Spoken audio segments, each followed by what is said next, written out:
बिस्मिल्लाहिर्रहमानिर्रहीम। मैं हूं मोहम्मद आसिफ भट्ट और आज का जो प्रोग्राम है वो पाकिस्तान में जो बदलती हुई सूरत हाल है, सियासी सूरत हाल है, उसके ऊपर है। जैसे कि आप जानते हैं कि कल इमरान खान पाकिस्तान तहरीक इंसाफ के जो चेयरमैन हैं उन्होंने इस्लामाबाद में लॉन्ग मार्च किया और एक भरपूर किस्म का लॉन्ग मार्च था जिसमें पूरा पाकिस्तान जो था वो पुलिस के साथ झड़पें हुई। पीटीआई के जो लोग थे वो इस्लामाबाद की तरफ उन्होंने लॉन्ग मार्च किया, लेकिन जो इमरान खान चाहते थे वो ना हो सका। पंजाब में मैं कहना चाहता हूँ कि पंजाब के हवाले से, ख़ास तौर पे लाहौर के हवाले से, लाहौर में पीटीआई की जो क़यादत थी वो उस तरीके से ना निकल सकी, ना ही वो इमरान खान का उस तरीके से कामयाबी के साथ दे सकी। इस हवाले से मैं राना सनाउल्लाह को क्रेडिट देता हूँ कि उनकी एक बेहतरीन हिकमत अमली थी कि वो अपनी हिकमत अमली में कामयाब हो गए और कुछ अदलिया के फ़ैसले थे जो गवर्नमेंट को मानना उनकी मजबूरी भी है, उन्होंने उस फैसले को माना तो वो कुछ हद तक पीटीआई को भी वहाँ पे रिलीफ मिला और वो 30 से 40 हज़ार जो लोग थे वो वहाँ पे इस्लामाबाद में जाने के लिए वो कामयाब हो गए। आपको ये बताता चलूँ कि इमरान खान साहब ने जैसे कि पूरी रात उनका एक अच्छा शो था पेशावर केपीके के हवाले से, लेकिन पंजाब, सिंध और बलूचिस्तान के दूसरे जो इलाके थे वहाँ से पीटीआई को वो कामयाबी हासिल ना हो सकी और ख़ास तौर पर लाहौर के हवाले से जो उनकी लाहौर से उम्मीदें वो बसता थी वो उनकी पूरी ना हो सकी। तो जिस तरीके से इमरान खान लॉन्ग मार्च के हवाले से वहाँ पे पहुँचे हैं और उन्होंने एक इशारा, जैसे कहते हैं कि पीटीआई के लोग कहते हैं कि हमें यकीन दहानी करवाई गई है कि 2 जुलाई तक इंशाल्लाह वो कहते हैं जी कि असम्बली तोड़ दी जाएंगी, लेकिन मेरी राय इससे बिल्कुल मुख्तलिफ है, क्योंकि मेरी इन्फॉर्मेशन के मुताबिक जो पाकिस्तान मुस्लिम लीग नून है वो बजट पेश करेगी और किसी भी अभी जब आप मेरे से गुफ्तगू कर रहे होंगे उससे थोड़ी देर कबल मुझे एक वज़ीर का बयान मेरी नज़र से गुजरा है कि हम किसी से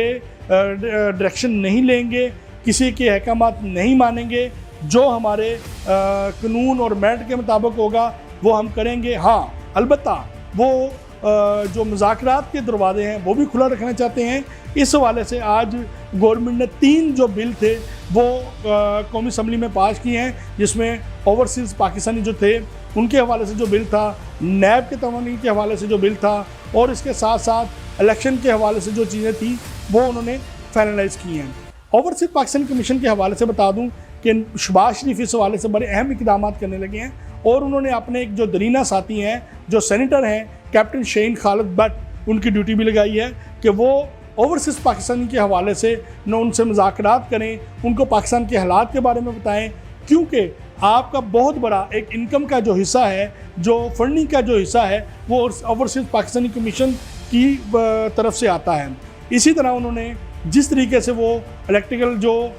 मशीनरी थी, वोटिंग थी, उसको भी फिल वक्त रोकने में कामयाब हुए हैं और मेरा ख्याल है कि जो आइंदा इलेक्शन होंगे वो तमाम जो पार्टीज़ हैं वो मिल बैठ के इसकी तारीख का डिसीजन करेंगी। ये नहीं हो सकता कि इमरान खान जो तारीख देंगे उसके मुताबिक वो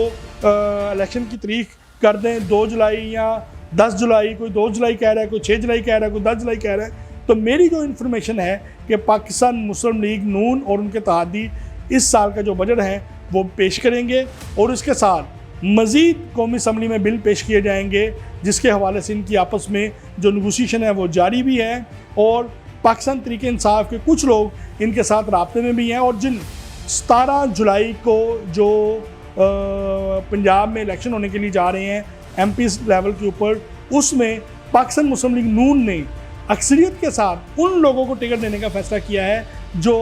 इस वक्त पाकिस्तान मुस्लिम लीग नून के साथ खड़े हुए और उन्होंने अपनी जो पार्टी थी पाकिस्तान तहरीक इत्तेहाद, उसके साथ उन्होंने बेवफाई भी की थी और वो ही लोग उसमें से अक्सरियत जो है वो पाकिस्तान मुस्लिम लीग नून और पाकिस्तान पीपल पार्टी की टिकट के ऊपर इलेक्शन लड़ेंगे और उनको जिताने के लिए जो है वो तमाम जो सियासी पार्टी हैं वो अपना अपना किरदार अदा करेंगी। इस वक्त मुझे असम्बलियाँ जो हैं वो टूटती हुई नज़र नहीं आ रही